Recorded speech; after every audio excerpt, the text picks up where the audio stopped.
的同在，我要单单敬拜你耶稣，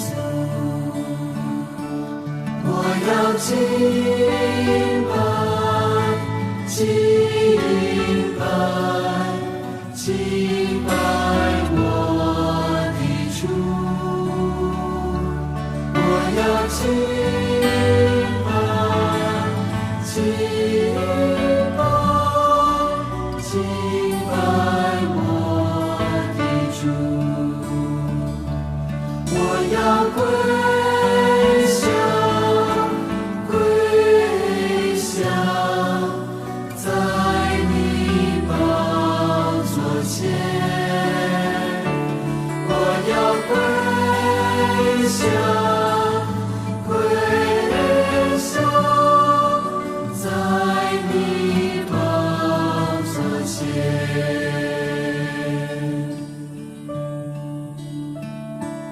让我进入主你的荣耀，我在你圣洁光中被你得着，让我进入主你的荣耀，我要单单为主你而活，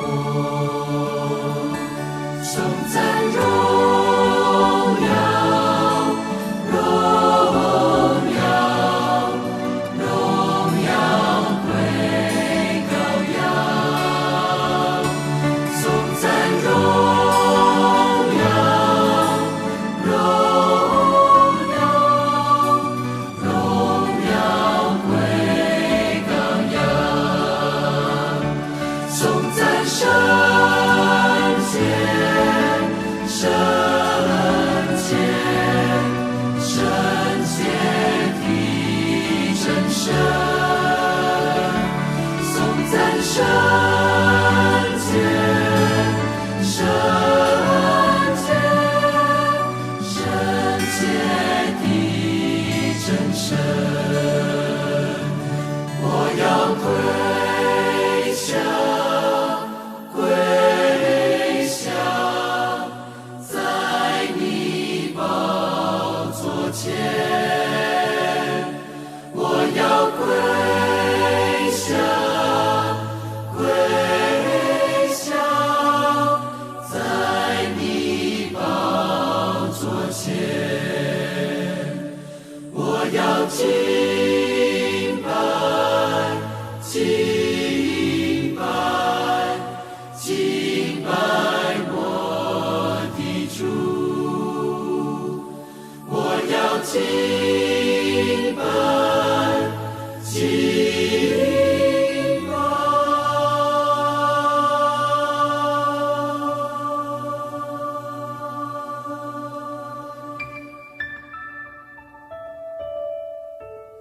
敬拜我的主，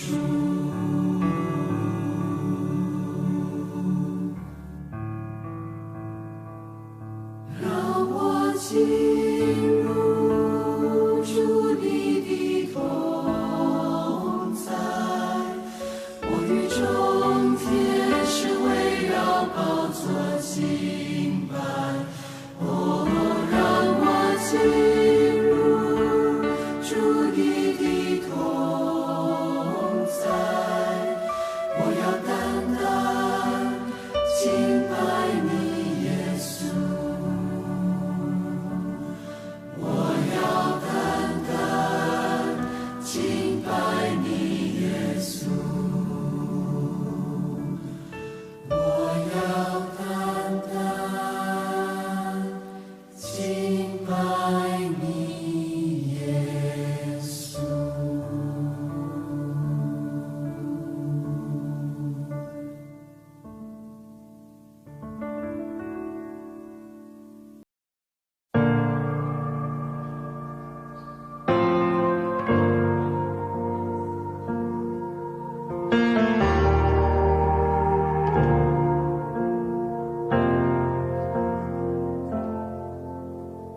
I was rich, I remember remember who I was. I was lost, I was blind, I was running out of time. Sin separated, the breach was far too wide. But from the far side of the chasm, you held me in your sight. So you made a way across the great divide, left behind heaven's throne to build it here inside. And there at the cross, you paid the debt I owe, broke my chains, freed my soul. For the first time I had hope. Thank you, Jesus, for the blood applied. Thank you, Jesus, it has washed me white. Thank you, Jesus, you have saved my life, brought me from the darkness into glorious light.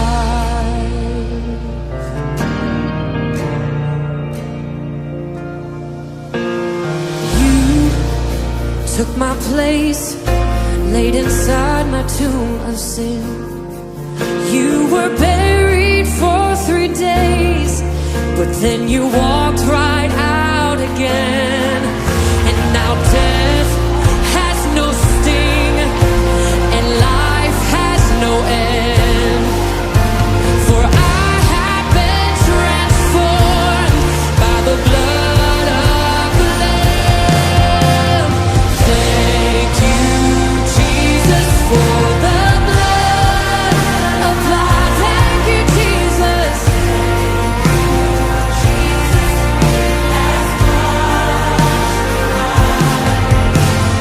Thank you, Jesus, you have saved my life, brought me from the darkness into glorious light.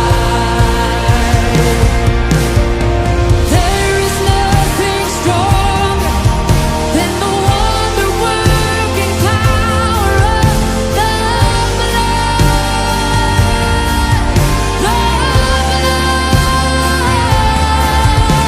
that calls us sons and daughters. We are ransomed by our Father through the blood.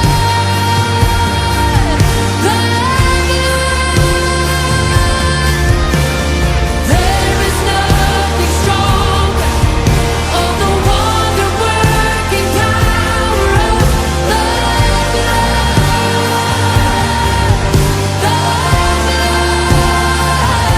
that calls us sons and daughters. We are ransomed by our Father through the blood.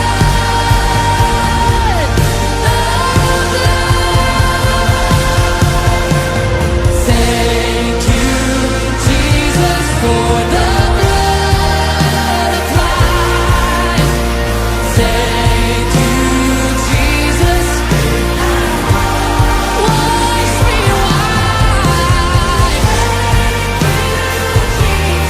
You have saved my life,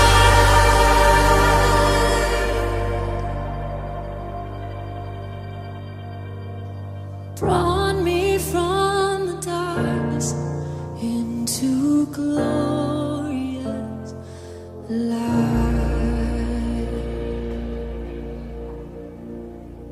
Glory to His name. Glory to His name.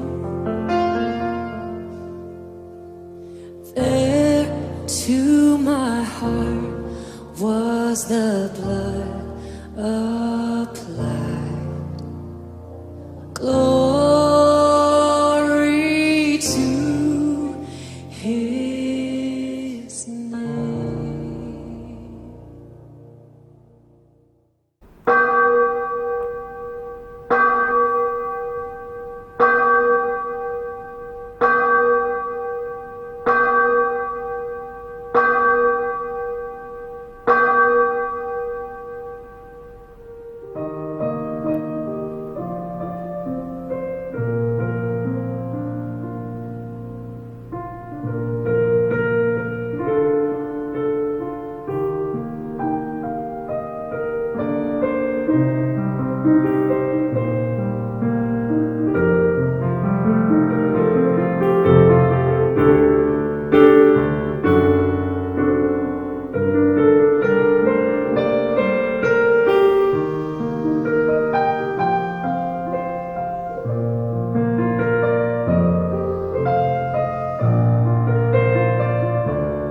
候神，我的救恩是从他而来，唯独他是我的磐石，我的拯救，他是我的高台，我必不很动摇。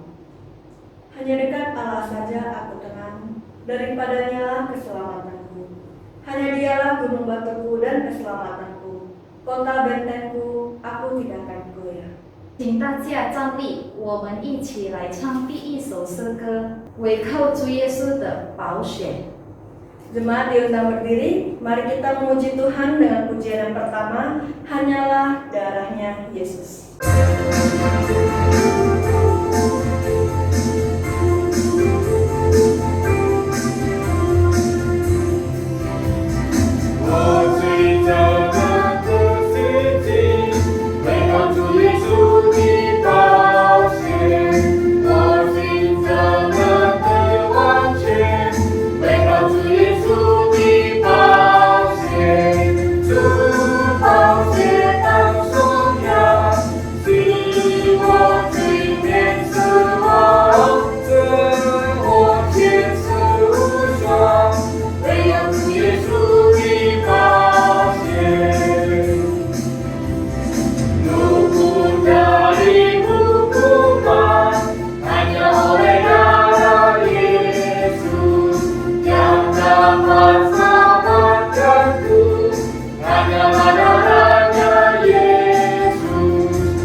Jemaat dipersilakan duduk, mari kita bersatu dalam doa. Tuhan yang bertata di kerajaan surga, kami bersyukur dan berterima kasih untuk pagi hari ini Tuhan. Engkau masih memberikan nafas kehidupan bagi setiap kami.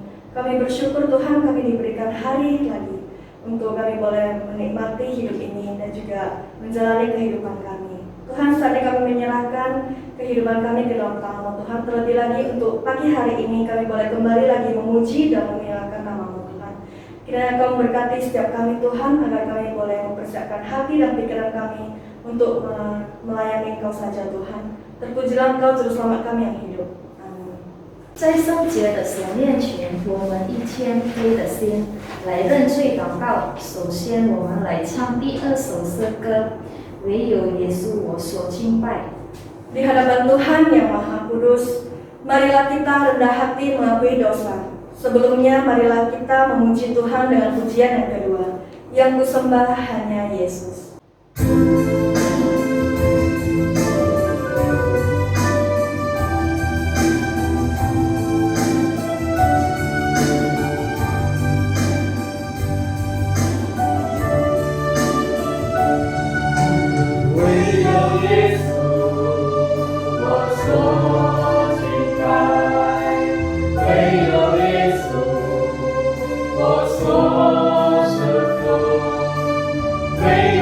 Yesus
Aku sanjung hanya Yesus, sebab Kau Allahku. Yesus, Kau Allahku. Yesus, Engkau Tuhanku. Yesus, Engkau Rajaku yang turun ke dunia. Yesus, ku sembah Kau, curahkan Roh Kudus-Mu. Ini aku menyembah, masuk hadirat-Mu.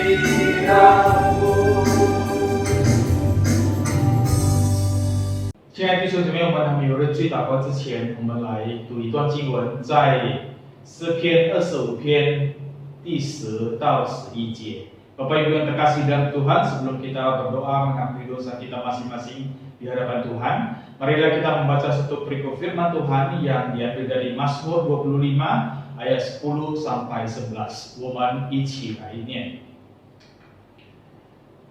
凡遵守他的约和他法度的人，耶和华都以慈爱诚实待他。耶和华，求你因你的名赦免我的罪，因为我的罪重大。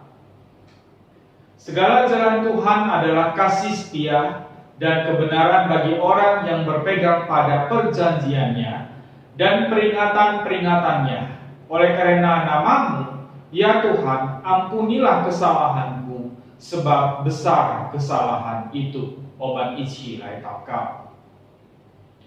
这位天父上帝，我们再一次来到主面前，谢谢你的看顾保守带领，谢谢你的慈爱怜悯，让我们能够走到今天。主，今天在你的主日，我们能够来敬拜你，赞美歌颂荣耀你的名。但女儿，我们要聆听你的声音。主啊，首先我们要以破碎的心、跪下来的心来到你面前来承认，天父上帝，我们实在是个罪人。我们知道，我们承认，在我们每一天的生活里头，我们常常得罪你，得罪别人。很多时候，在我们的生命当中，我们不听你的话，我们忽略了你的存在，我们忽略了你的大能。主啊，很多时候我们自以为聪明，很多时候在我们每一天所做的一切都不讨你的心意，做了不该做的事情。今天早上，我们在这恳求主赦免我们一切的过犯，恳求主在这借助你的宝血，借助你的牺牲的爱，洗净我们一切的罪恶。求主更新我们，求主塑造我们的生命，教导我们，让我们的生活，让我们的生命是远离罪恶的生命。教导我们，让我们懂得，因你是圣洁的上帝，我们成为你的儿女也应当圣洁。天父上帝，我们谢谢你，我们将我们的生命完全交在主的手中，但愿你自己来掌控。谢谢主垂听我们的祷告，将一切荣耀都归给主。如此祷告交托，奉耶稣基督的名祈求，阿们。我们一起来念主祷文。我们在天上的父，愿人都尊父的名为圣，愿父的国降临，愿父的旨意行在地上，如同行在天上。我们日用的饮食，今日赐给我们，赦免我们的罪，如同我们赦免得罪我们的人，不叫我们遇见试探，只救我们脱离凶恶。因为国度、权柄、荣耀全是父的，直到永远。阿门。请大家仍然站立，我们一起来宣读我们的信仰使徒信经。 Jemaat dipersilakan tetap berdiri. Marilah kita mengucapkan pengakuan iman Rasul. 使徒信经。我信上帝全能的父，创造天地的主。我信我主耶稣基督，上帝的独生子，因圣灵感应，如同真理玛利亚所生，在本丢彼拉多手下受难，被钉于十字架，受死埋葬，第三天从死人中复活，升天，坐在全能父上帝的右边，将来必从那里降临，审判活人死人。我信圣灵，我信圣而共的教会，我信圣徒相通，我信罪的赦免，我信身体复活，我信永生。阿门。我们来齐应经文。 Mari kita beresponsorian. 耶稣为道路。多马对他说：“主啊，我们不知道你往那里去，怎么知道那条路呢？”耶稣说：“我就是道路、真理、生命。若不接着我，没有人能到父那里去。你们若认识我，也就认识我的父。从今以后，你们认识他，并且已经看见他。”腓利对他说：“求主将父显给我们看，我们就是主了。” Yesus jalan satu-satunya. Kata Thomas kepadanya, Tuhan, kami tidak tahu kemana engkau pergi. Jadi bagaimana kami tahu jalan ke situ? Kata Yesus kepadanya, Akulah jalan dan kebenaran dan hidup. Tidak ada seorang pun yang datang kepada Bapa kalau tidak melalui aku. Sekiranya kamu mengenal aku, pasti kamu juga mengenal Bapakku. Sekarang ini kamu mengenal Dia dan kamu telah melihat Dia. Kata Filipus kepadanya, Tuhan, tunjukkanlah Bapa itu kepada kami. Itu sudah cukup bagi kami. 荣耀颂 Gloria Patri.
Saat ini kami persilakan guru-guru TK Metode 11 untuk mempersembahkan sebuah pujian.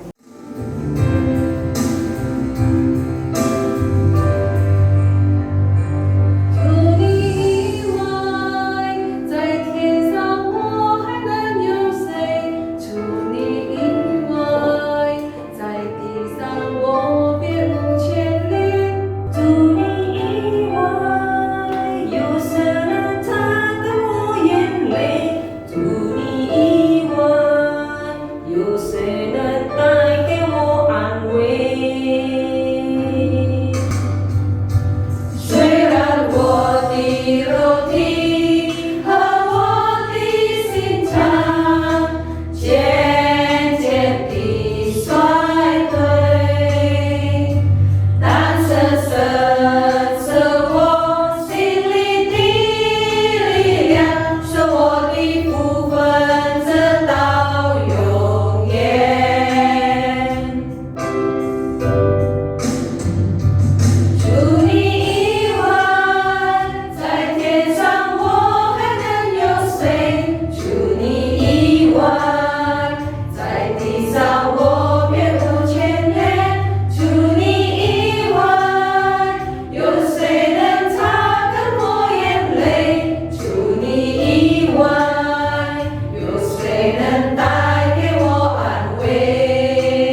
kasih kami boleh belajar dari kebenaran firman-Mu. Berkati waktu pemberitaan firman Tuhan ini. Dalam nama Tuhan Yesus kami berdoa. Amin.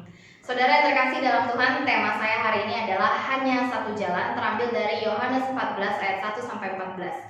Saudara, dari sejak zaman perjanjian lama, Allah itu selalu mengajarkan kepada umatnya bahwa hanya ada satu jalan. Dari perjanjian lama, perjanjian baru, bahkan sampai saat ini, Tuhan itu selalu mendidik umatnya bahwa hanya ada satu jalan bagi setiap orang percaya. Contohnya dalam peristiwa perjalanan bangsa Israel menuju ke Kanaan. Tuhan hanya menyediakan satu jalan sesuai dengan petunjuk tiang awan, tiang api. Tuhan meminta Israel untuk mengikuti petunjuk Tuhan melalui tuntunan tiang awan dan tiang api. Hanya Tuhan satu-satunya yang menjadi penunjuk jalan bagi Israel. Dan hanya Tuhan satu-satunya Allah yang akan memberi makan kepada Israel, memberi minum kepada Israel. Bahkan Tuhan satu-satunya Allah yang akan mencukupkan kebutuhan bangsa Israel selama perjalanan mereka dari Mesir menuju ke tanah Kanaan.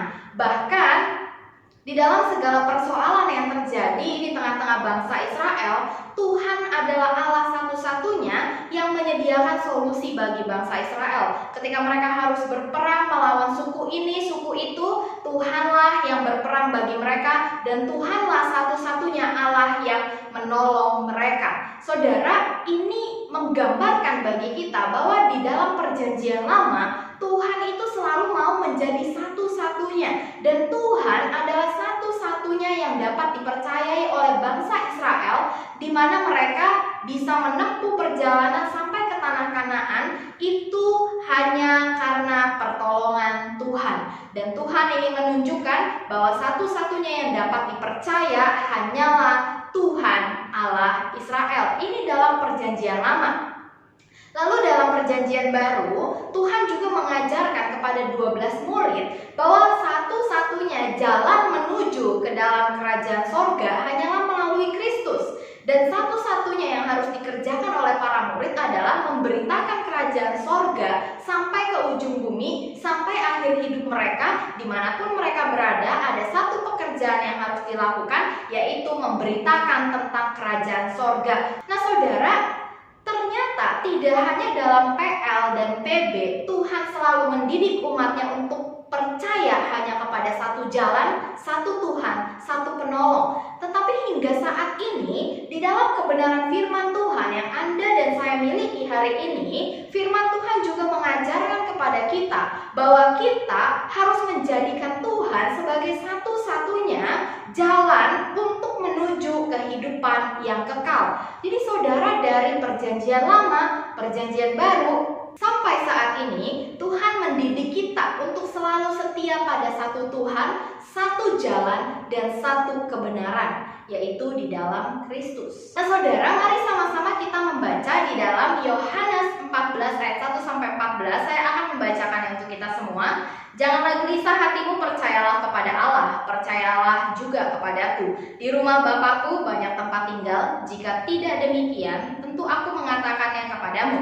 Sebab aku pergi ke situ untuk menyediakan tempat bagimu. Dan apabila aku telah pergi ke situ dan telah menyediakan tempat bagimu, aku akan datang kembali dan membawa kamu ke tempatku, supaya di tempat di mana aku berada, kamu pun berada. Dan kemana aku pergi, kamu tahu jalan ke situ. Kata Thomas kepadanya, Tuhan, kami tidak tahu kemana engkau pergi, jadi bagaimana kami tahu jalan ke situ? Kata Yesus kepadanya, akulah jalan dan kebenaran dan hidup. Tidak ada seorang pun yang datang kepada Bapa kalau tidak melalui aku. Sekiranya kamu mengenal aku, pasti kamu juga mengenal Bapakku. Sekarang ini kamu mengenal Dia dan kamu telah melihat Dia. Kata Filipus kepadanya, Tuhan, tunjukkanlah Bapa itu kepada kami, itu sudah cukup bagi kami. Kata Yesus kepadanya, telah sekian lama aku bersama-sama kamu, Filipus, namun engkau tidak mengenal aku. Barang siapa telah melihat aku, ia telah melihat Bapa. Bagaimana engkau berkata, tunjukkanlah Bapa itu kepada kami? Tidak percayakah engkau bahwa aku di dalam Bapa dan Bapa di dalam aku? Apa yang aku katakan kepada kepadamu, tidak aku katakan dari diriku sendiri, tetapi Bapa yang di dalam aku, dialah yang melakukan pekerjaannya. Percayalah kepadaku bahwa aku di dalam Bapa dan Bapa di dalam aku. Atau setidak-tidaknya percayalah pada pekerjaan-pekerjaan itu sendiri.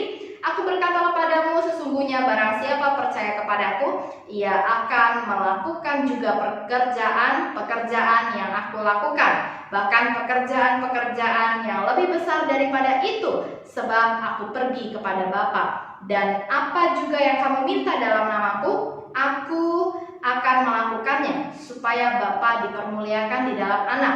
Jika kamu meminta sesuatu kepadaku dalam namaku, aku akan melakukannya.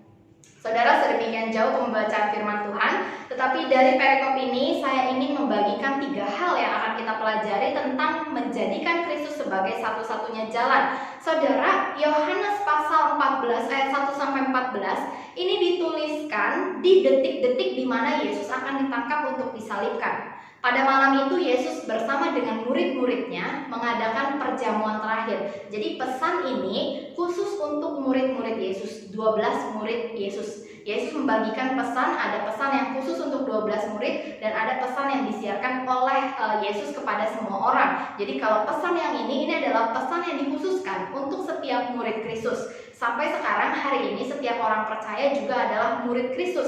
Berarti pesan ini juga bukan hanya untuk 12 murid tetapi juga untuk kita semua yang mengaku percaya kepada Kristus. Saudara yang terkasih dalam Tuhan, di perjamuan malam sebelum Yesus ditangkap, Yesus itu membasuh kaki murid-muridnya dan Yesus juga memperingatkan bahwa akan ada yang namanya pengkhianatan dari salah satu murid tersebut, yaitu dari Yudas Iskariot. Dan Yesus juga memberitakan kepada murid-muridnya bahwa dia harus menderita supaya orang percaya boleh mendapatkan hidup yang kekal. Ini Yesus beritahukan kepada murid-muridnya, saudara, di malam itu, di dalam perjamuan itu. Nah, maka dari itu kalau kita melihat pesan pertama Yesus kepada murid-muridnya adalah terkait dengan hanya ada satu jalan, yaitu percaya kepada Kristus. Nah, saudara yang terkasih dalam Tuhan, ayat yang pertama itu berbunyi demikian, janganlah gelisah hatimu, percayalah kepada Allah, percayalah juga kepadaku. Saudara, sebagai murid yang selalu bersama-sama dengan Yesus, selalu Yesus mengatakan bahwa sebentar lagi dia akan menderita, sebentar lagi anak manusia akan diserahkan, lalu dia akan mati dan bangkit pada hari yang ketiga. Ketika Yesus memberitahu hal ini, Yesus tahu bahwa hal ini menggelisahkan dan membuat para murid ini akan takut. Ini belum kejadian, Bapak Ibu, belum terjadi. Nah, bagaimana jika sudah terjadi? Murid-murid menyaksikan Yesus sang Mesias yang dipercaya akan menyelamatkan bangsa Israel mati di atas kayu salib.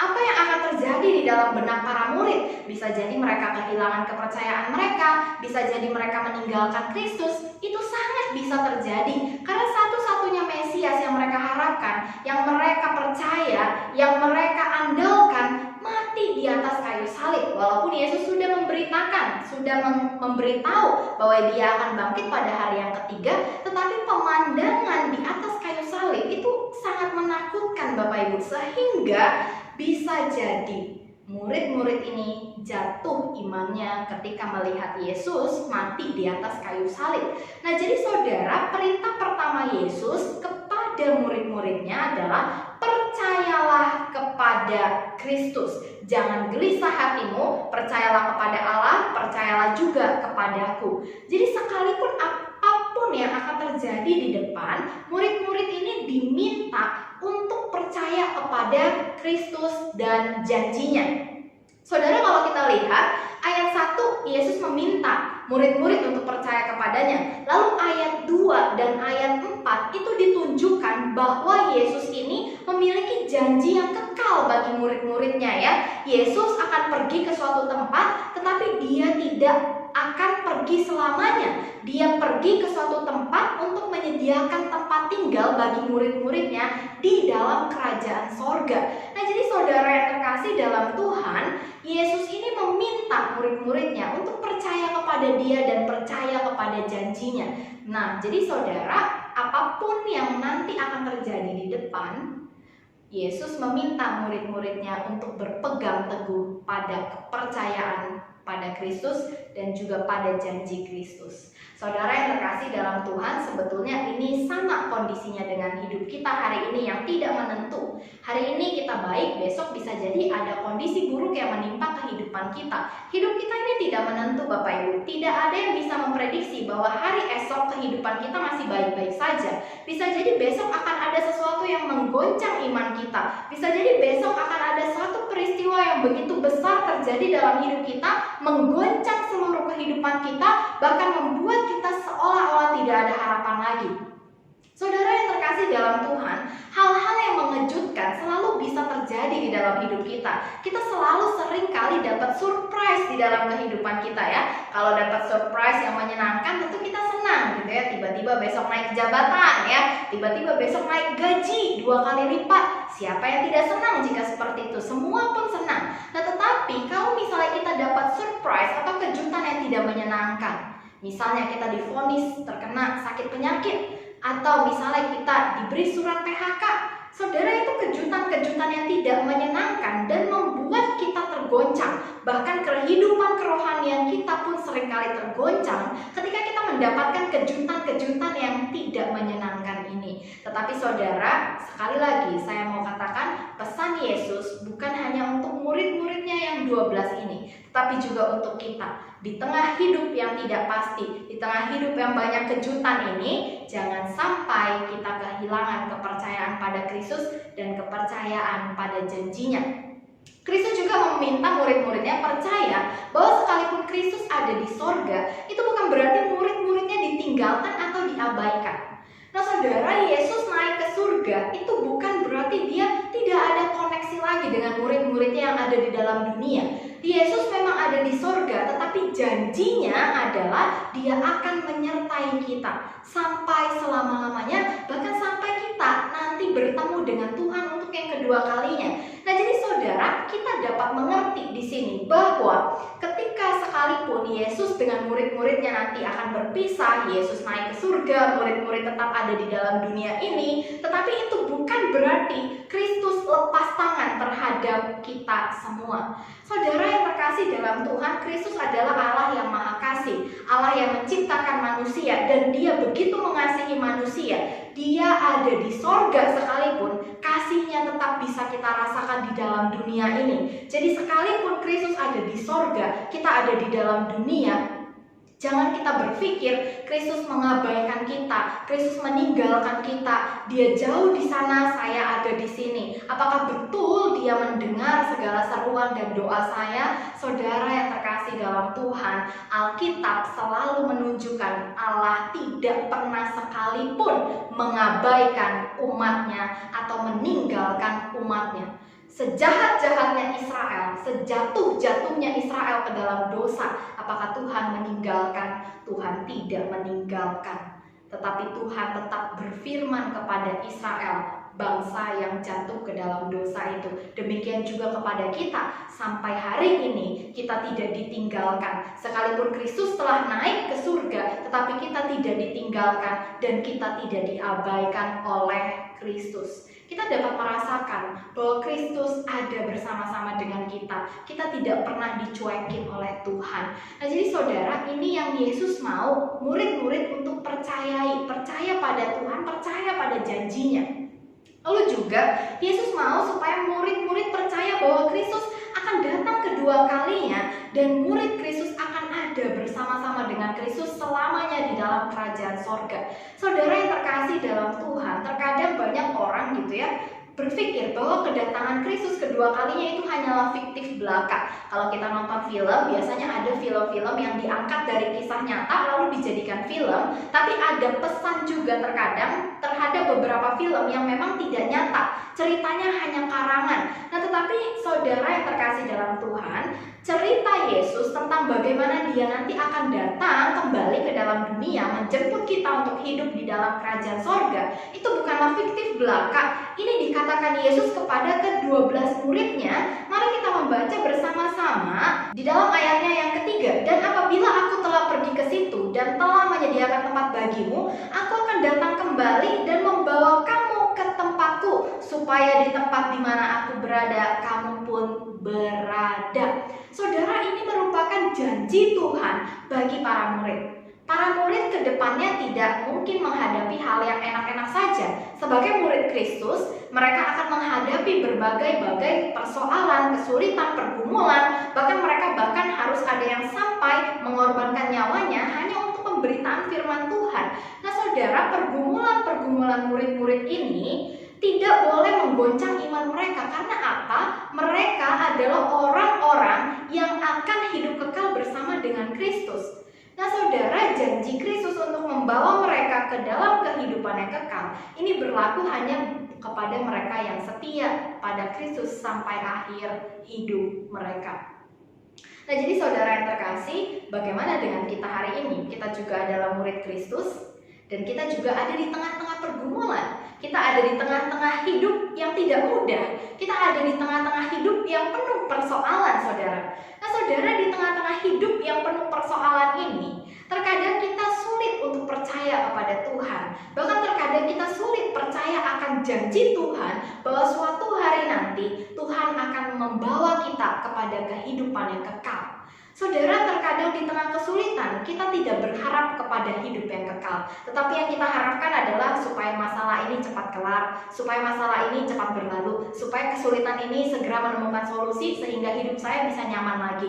Nah saudara, senyaman-nyamannya hidup di dunia, tentu lebih nyaman ada di dalam kerajaan sorga bersama dengan Kristus. Kita di tengah-tengah kesulitan, kita di tengah-tengah pergumulan, berharaplah pada Kristus bahwa suatu hari nanti Kristus telah menyediakan bagi kita kehidupan kekal di mana tidak ada kesulitan, tidak ada pergumulan, tidak ada air mata. Tetaplah setia pada Kristus dan percaya pada janjinya.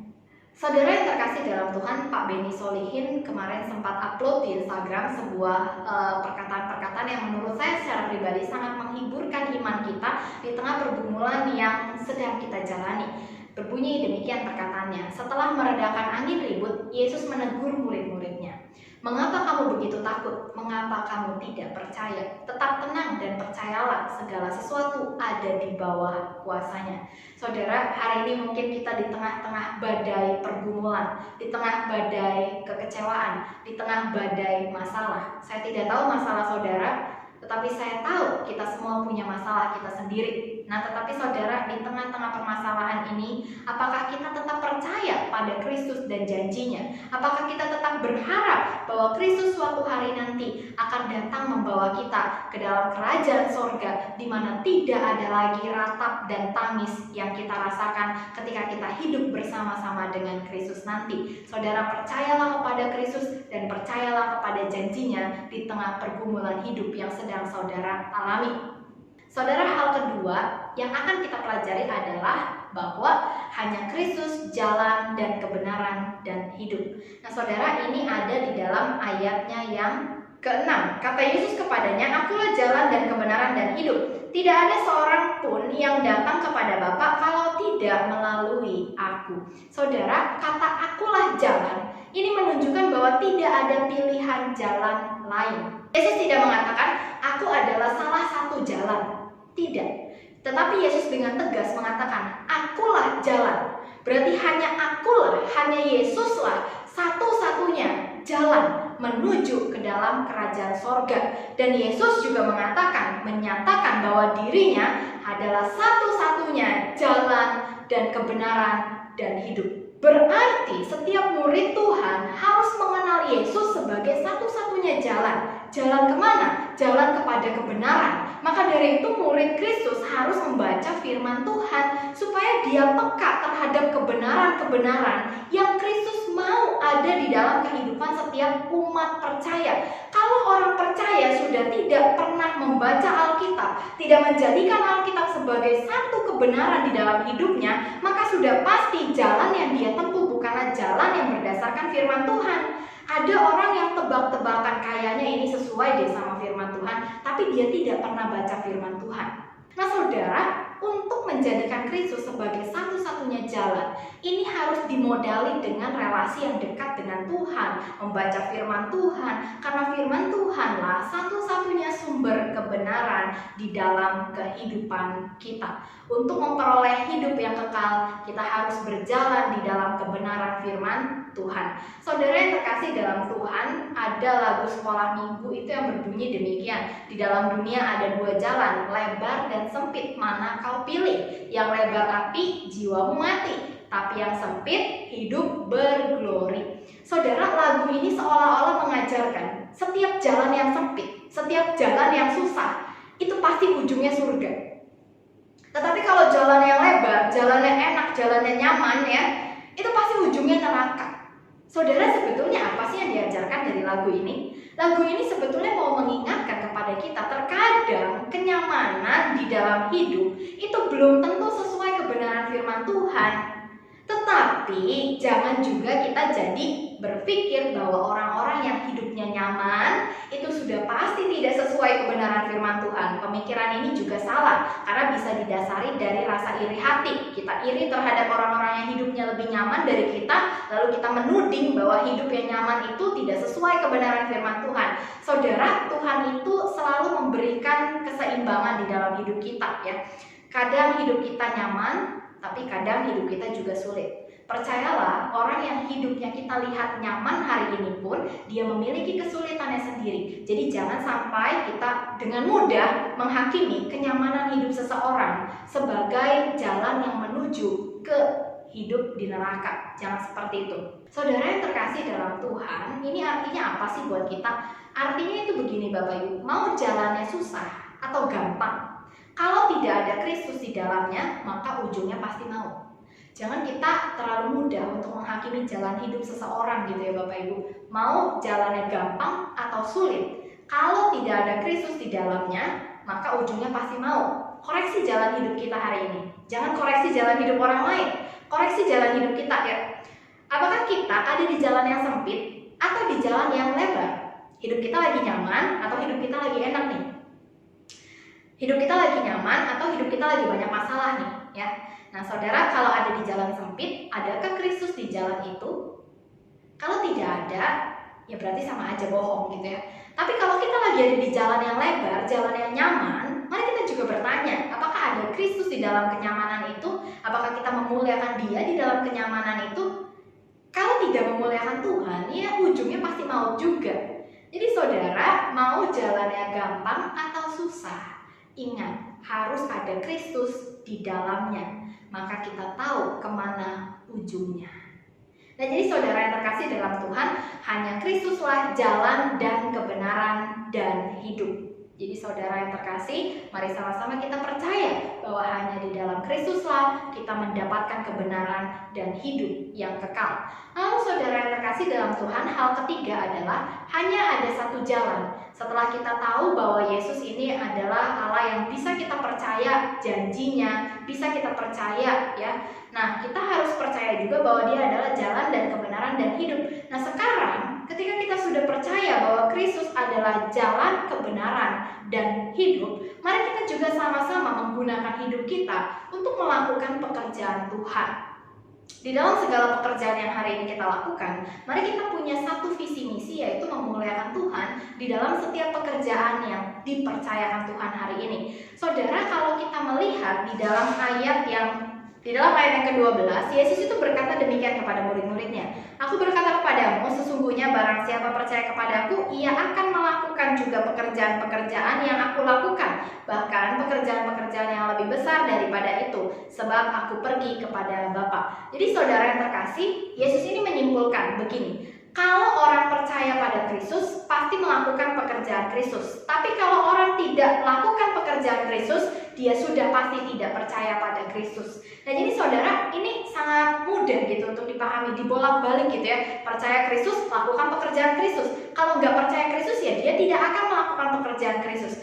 Kenapa ada orang Kristen yang tidak mau melakukan pekerjaan Tuhan di dalam kehidupannya? Mungkin karena dia bukanlah orang Kristen yang sungguh-sungguh. Jadi saudara, ini sangat tegas, ini sangat jelas, ini sangat lugas bagi kita. Orang percaya padaku, maka dia akan melakukan pekerjaanku. Kamu percaya kepada Kristus, maka kamu akan melakukan pekerjaan Kristus. Mari cek, cross check hidup kita. Berapa lama kita hidup sebagai orang Kristen?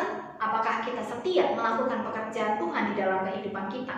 Atau kita berpikir, contoh saya sibuk melakukan pekerjaan kantoran saya sibuk melakukan pekerjaan ini, ibu rumah tangga saya juga udah sibuk melakukan pekerjaan saya sendiri. Jangankan berpikir untuk melakukan pekerjaan Tuhan, melakukan pekerjaan saya saja hari lepas hari saya udah pening, contoh ya.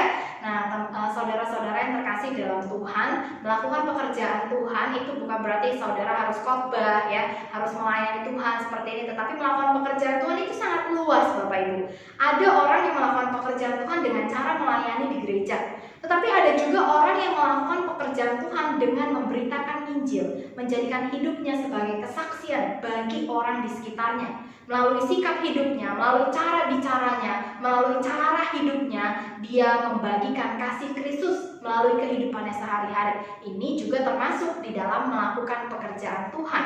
Nah, saudara, pekerjaan Tuhan itu ada dua, yaitu memberitakan Injil Kerajaan Allah. Ini semua wajib kita lakukan. Sepanjang kita menjadi orang Kristen, berapa kali kita memberitakan Injil? Berapa kali kita mengajak orang untuk percaya kepada Kristus, memberitakan kasih Kristus kepada orang-orang di sekitar kita? Berapa kali kita menggunakan hidup kita untuk memberitakan Kerajaan Allah, saudara?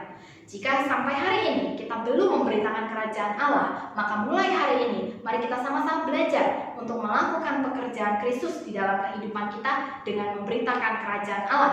Lalu selain memberitakan Kerajaan Allah, melakukan pekerjaan Kristus juga bisa kita lakukan dengan cara berbagi kasih. Nah, saudara yang terkasih dalam Tuhan, berapa banyak waktu yang kita gunakan untuk mengasihi sesama kita? Berapa banyak uang yang kita gunakan untuk menunjukkan kasih kita pada orang lain? Berapa banyak tenaga yang kita korbankan untuk menunjukkan bahwa kita mengasihi orang di sekitar kita? Berapa banyak waktu yang kita gunakan untuk berdoa bagi orang di sekitar kita? Saudara, menunjukkan kasih itu juga sangat luas. Anda tidak punya uang untuk menunjukkan kasih, mari tunjukkan kasih dengan cara yang lain. Anda bisa membantu orang itu dengan tenaga, kita bisa membantu orang tersebut dengan mendoakannya. Itu bisa kita lakukan dan itu sangat mudah, saudara yang terkasih dalam Tuhan. Seperti contoh gambar yang saya ambil di sini. Ini adalah Mother Teresa. Bapak Ibu, dia tidak punya apa-apa, tetapi dia punya kasih yang begitu besar bagi setiap orang yang sudah dikucilkan, dibuang karena sakit penyakit. Tetapi Mother Teresa ini, dia menggunakan apa yang ada di dalam dirinya, tenaga, waktu, dan kasih yang begitu besar untuk melaksanakan pekerjaan Tuhan di dalam kehidupannya. Saudara yang terkasih dalam Tuhan, Mother Teresa ini sangat hebat di luar ya. Dia begitu luar biasa membagikan kasih kepada orang-orang yang sakit kusta ini. Tetapi dia pernah berpesan kepada setiap dari kita, if you want to change the world, go home and love your family. Saudara yang terkasih dalam Tuhan, ketika kita belajar melakukan pekerjaan Tuhan, yang pertama, lakukanlah pekerjaan Tuhan itu di dalam rumah kita sendiri. Nah, saudara yang terkasih dalam Tuhan, pesan Mother Teresa ini juga menegur saya secara pribadi bahwa seringkali kita mudah menunjukkan kasih di luar rumah, tetapi di dalam rumah kita seringkali sulit untuk menunjukkan kasih kita. If you want to change the world, go home and love your family. Berapa banyak kasih yang sudah kita tunjukkan bagi keluarga kita? Apakah kita lebih banyak menunjukkan kasih di luar rumah? Atau kita adalah orang yang juga berani menunjukkan kasih di dalam rumah kita sendiri? Saudara yang terkasih dalam Tuhan, melalui kebenaran firman Tuhan hari ini, kita diajarkan bahwa hanya ada satu jalan yang harus ditempuh oleh orang percaya, yaitu percaya kepada Kristus, bahwa Kristus adalah jalan dan kebenaran dan hidup melakukan pekerjaan Kristus. Itulah yang harus kita kerjakan di dalam kehidupan kita sebagai orang percaya. Tuhan memberkati kita dan Tuhan menyertai kita hingga kita bertemu dengan Tuhan yang kedua kalinya. Kita berdoa. Tuhan Yesus, terima kasih hari ini kami boleh belajar dari kebenaran firman-Mu. Tuhan pimpin setiap kami, Tuhan berkati setiap kami dengan kebenaran firman Tuhan. Dalam nama Tuhan Yesus kami berdoa. Amin. 我们一起来唱第3首诗歌，赞美，来回应上帝的话，一边说奉献。 Marilah kita memuji Tuhan dengan pujian puji Yesus untuk meresponi firman Tuhan pada pagi hari ini sambil mengumpulkan persembahan.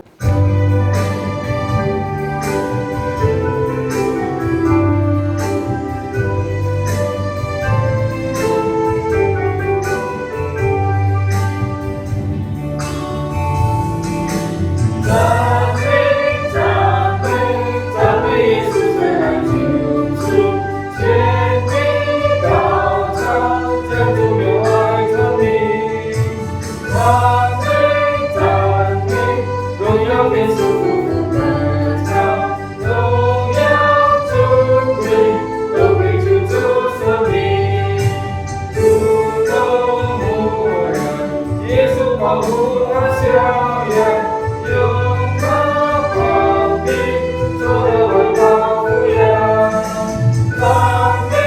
赞美，诉说他无比的大爱。赞美，万物真他万代。无敌耶稣，快乐不输。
我们将结束今早的崇拜，我们来唱最后一首诗歌，靠着耶稣的名得胜。 Kita akan mengakhiri ibadah pagi hari ini. Marilah kita kembali memuji Tuhan dengan pujian Ada Kemenangan dalam Nama Yesus.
要领受上帝的祝福。Bapak Ibu yang terkasih dalam Tuhan, kita akan mengakhiri ibadah kita pada pagi hari ini.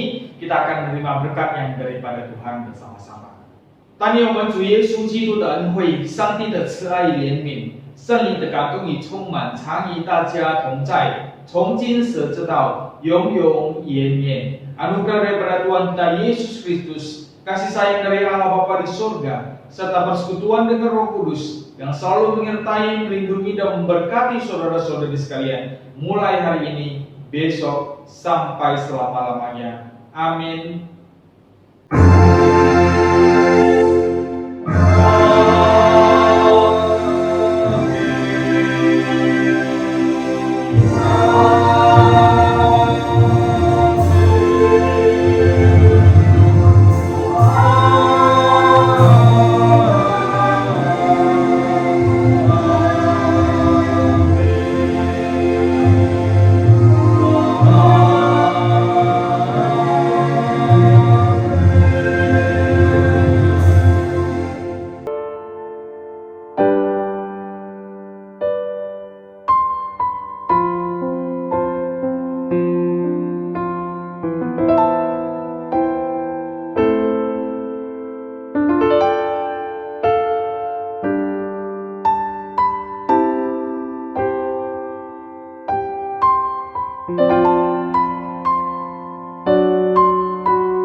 Shalom Bapak Ibu yang terkasih di dalam Tuhan. Shalom bagi kita semua yang sudah mengikuti ibadah di pagi hari ini. Kiranya melalui firman Tuhan pagi hari ini kita semakin giat melayani Dia, dan berkat Tuhan akan semakin berlimpah di dalam kehidupan kita. Bapak Ibu yang terkasih dalam Tuhan, kami terus mengingatkan kepada kita semua, kita jangan jemu-jemu ataupun jangan tawar hati untuk mengikuti seluruh ibadah, seluruh persekutuan yang ada. Selebih ibadah hari Minggu, setiap hari Minggu pagi jam 10 melalui YouTube. Marilah selalu disiplin untuk mengikuti ibadah yang ada. Bapak Ibu yang terkasih di dalam Tuhan, sebagai ucapan syukur atas berkat-berkat Tuhan di dalam seluruh kehidupan kita, janganlah kita lupa memberikan yang terbaik kepada Tuhan dengan memberikan persembahan kita melalui transfer ke BCA 84300455556 atas nama Mariana, atau bagi kita yang sering menggunakan aplikasi OVO bisa juga mentransfernya ke 0812635736 atas nama Mariana. Bapak Ibu terkasih dalam Tuhan, marilah kita memberikan yang terbaik, karena apa yang kita miliki adalah miliknya Tuhan. Dan percayalah, yakinlah, pada saat kita sungguh-sungguh memberikannya, Tuhan juga akan memberkati kita semua. Bapak Ibu yang terkasih dalam Tuhan, saya tidak jemu-jemunya untuk terus menghimbau kepada kita semua, marilah kita mengikuti persekutuan doa setiap hari Selasa malam jam 7.30 melalui online channel YouTube. Marilah kita bisa berkumpul bersama walaupun di rumah kita masing-masing. Kita berdoa, kita memuji Tuhan, dan kita juga belajar firman Tuhan bersama-sama.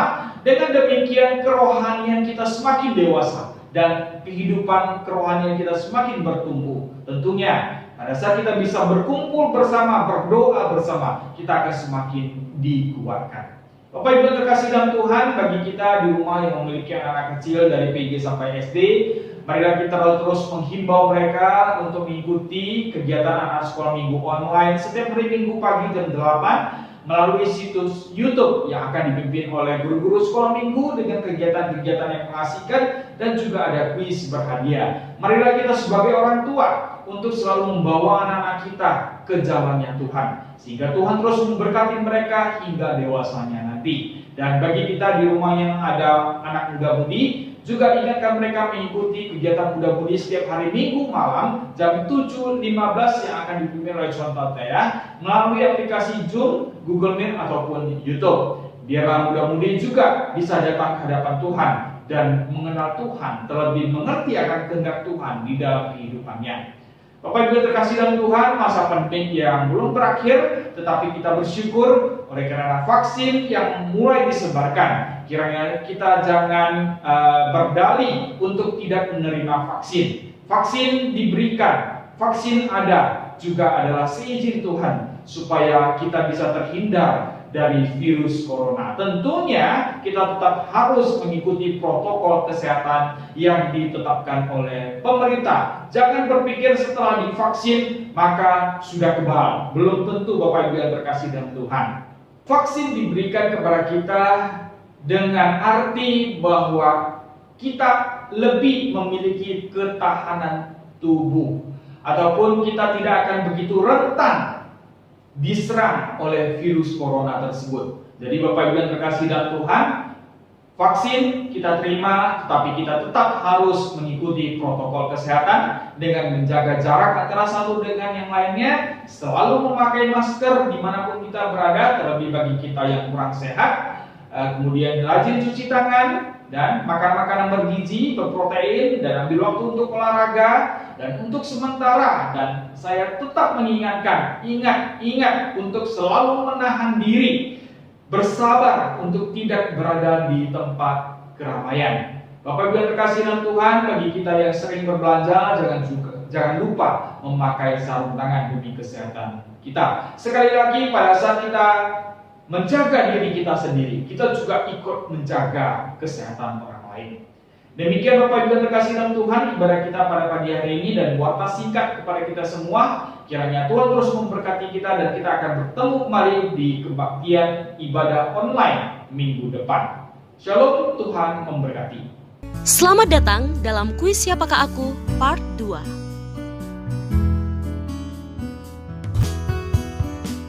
Nomor 1.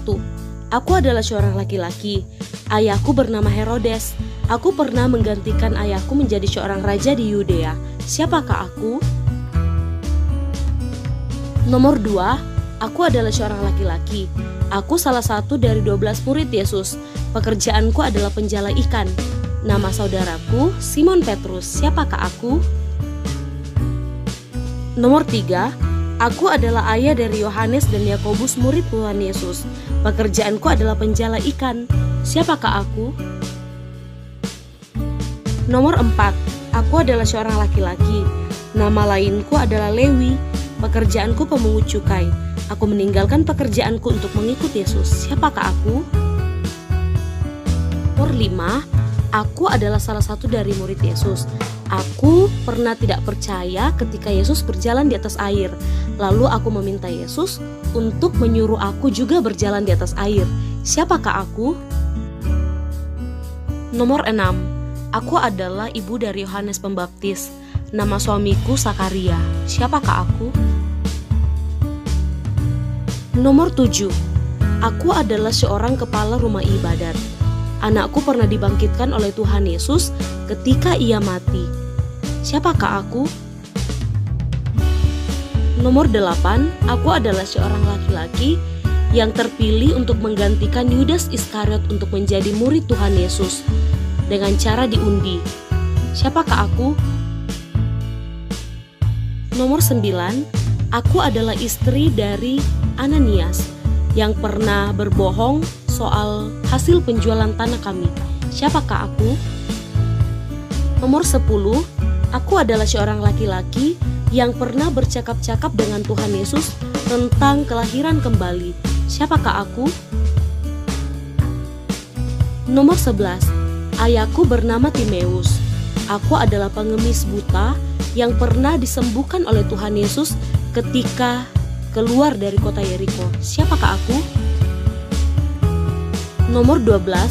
Aku adalah saudara laki-laki dari Maria dan Marta yang pernah dibangkitkan oleh Tuhan Yesus. Siapakah aku? Nomor 13. Aku adalah seorang perempuan yang sangat terkenal dengan penjual kain ungu. Siapakah aku? Nomor 14. Aku adalah salah satu dari 12 murid Tuhan Yesus. Aku dijuluki si peragu karena aku ragu-ragu terhadap kebangkitan Tuhan Yesus. Siapakah aku? Nomor 15. Aku adalah seorang laki-laki. Tuhan Yesus pernah menampakkan diri kepada kami ketika kami menempuh perjalanan ke Emmaus. Siapakah aku? Nomor 16. Aku adalah seorang laki-laki yang tinggal di kota Yeriko. Badanku pendek dan aku pernah memanjat pohon ara untuk melihat Yesus. Siapakah aku? Nomor 17. Aku adalah teman seperjalanan Paulus. Ibuku bernama Eunike dan nenekku bernama Lois. Siapakah aku? Nomor 18. Aku adalah seorang laki-laki dari Kirene. Aku pernah memikul salib Tuhan Yesus ke Golgota. Siapakah aku? Nomor 19. Aku adalah seorang perempuan yang tinggal di Betania. Ketika Yesus datang ke rumahku, aku sibuk di dapur untuk bekerja mempersiapkan makanan untuknya. Siapakah aku? Nomor 20. Aku adalah seorang perempuan. Nama lainku adalah Dorcas. Aku pernah dibangkitkan oleh Petrus. Siapakah aku?